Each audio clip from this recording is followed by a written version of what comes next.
The culprit responsible for all this devastation is a river called Nyamwamba. It takes its rise from the Rwenzori mountain in the Uganda-DRC border district of Kasese. Once a famous tourism attraction, River Nyamwamba is today a curse to the Pearl of Africa. Both the Katiri and Blembia primary schools were founded by the Canadians in the 1950s.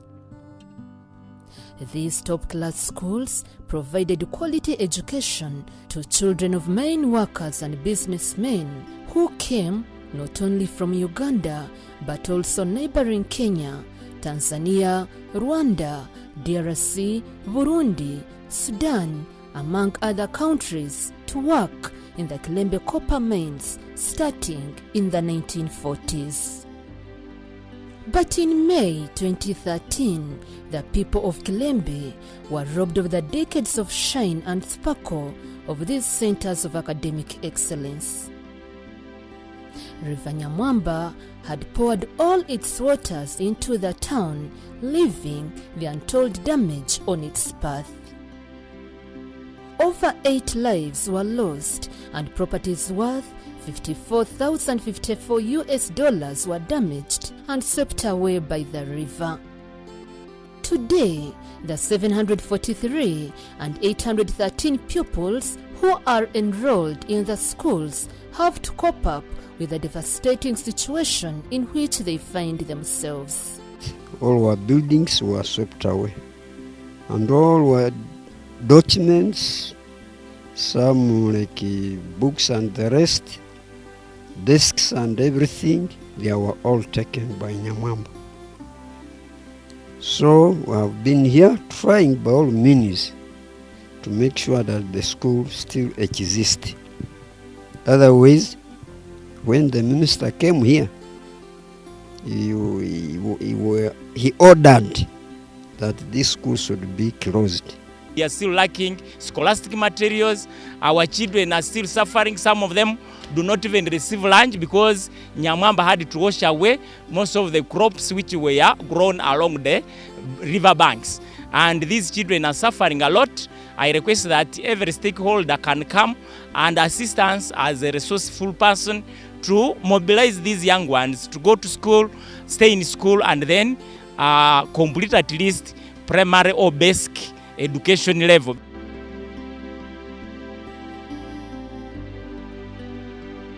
One of the challenges that we have here in the Blembia school is the sitting posture, whereby we are lacking desks.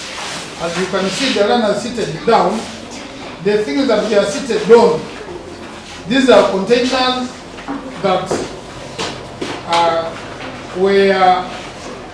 came here, which the tents were being put inside. But the tale of River Nyamwamba's destructive capacity is neither limited in time nor space. Upon clearing with the Kasese District Resident Commissioner, we then rushed to Muhocha, internally displaced people's camp. It is located approximately 343 kilometers from Kampala, Uganda's capital. The camp is temporarily hosting over 1,000 victims of the River Nyamwamba floods that hit Kanyangeya, Nyamwamba division in 2020. It destroyed property worth $140,000. Many residential and commercial facilities were destroyed, yet there is no certainty about the permanent relocation of the victims. Nibaija nibatuyamba, but still nyoni sticking akintu kimu permanent settlement. Hakuba no baratuletera hano bakatugabire motoka tutayina amaka gatukurara mukurungi mama titwine kitukururamu kakuba tutunga amaka gate neito tukabaho hati saa zinu tuliyo ntuburabura hakaija sente zemyoga we are not the beneficiaries. Haizire parish model we are not among the beneficiaries. Hati aho tulibanya Uganda rundi kande kikunsaliza nibaba batunaga mu kutunga services in case nosanga ngu twabure ezo services betu kandi obwire obukwika bugamba nibagenda kukoma nora nibatwizira hano nibagamba nibenda bakoleke itu abakazi tugende kukoma nutukikora mu busasi ninyendi hanga likimanyi. Kanyangea is a renowned bricklaying hub in the Rwenzori region since time immemorial. Other activities such as fishing and water reeds harvesting also thrive along the banks of River Nyamwamba. This is what is left of the numerous houses and toilets that they had constructed in the stinking wetland along the river banks. Despite the prevailing risk of similar disasters in the near future, it's business as usual in this one-time busy suburb. According to the local authorities, measures have been taken to address these challenges. The locals have not taken heed in spite of the efforts to enforce them.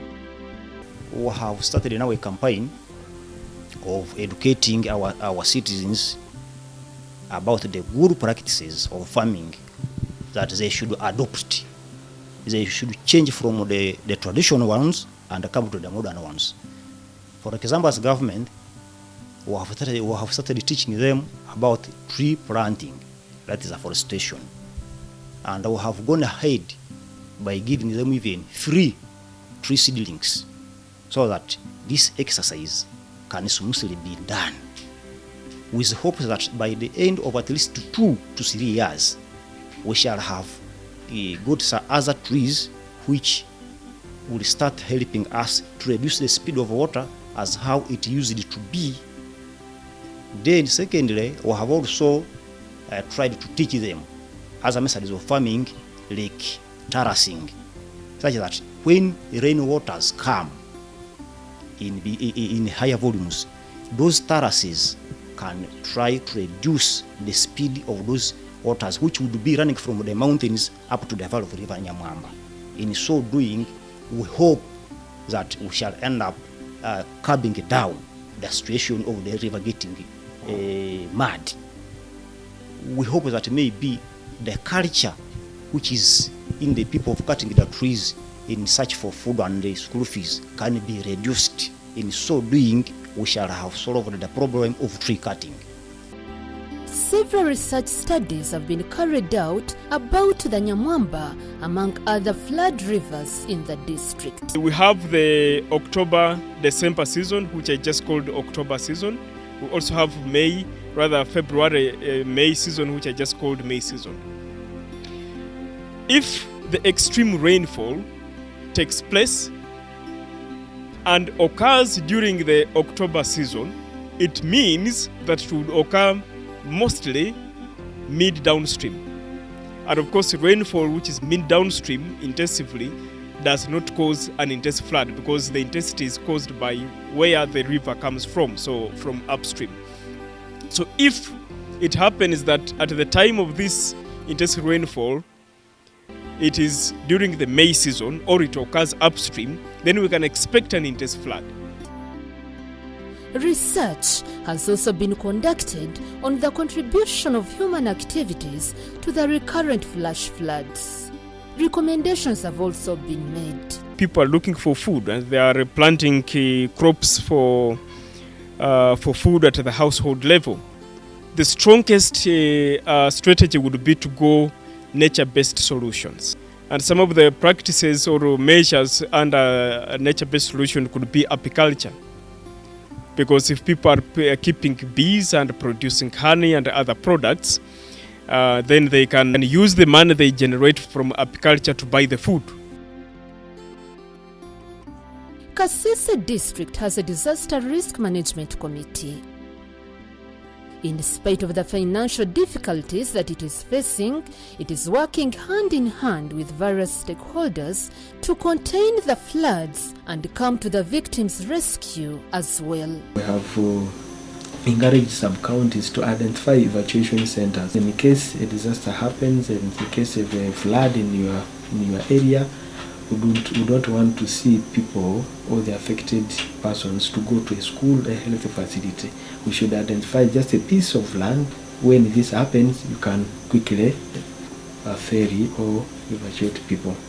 Unfortunately, we do not have money or funds secured to address issues of disaster.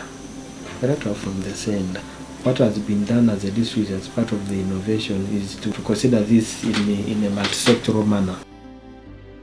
Having lived through this repeatedly, the victims have clear ideas of what they think can be done to address the challenges they are facing. It is the government to make sure that they are working tooth and nail to control River Nyamwamba.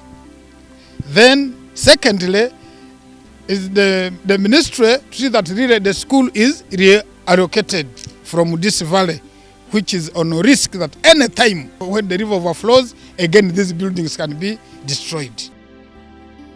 Some non-governmental organizations are also involved in disaster risk management in Uganda. They have put in place a number of measures to address the impacts of climate change and environmental degradation in Uganda and believe that these will yield positive results.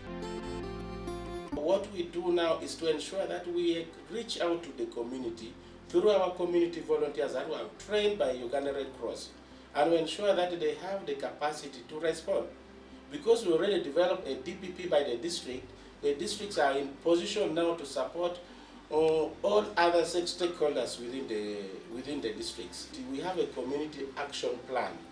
This action plan supports the community to ensure that they identify areas where disaster always strikes.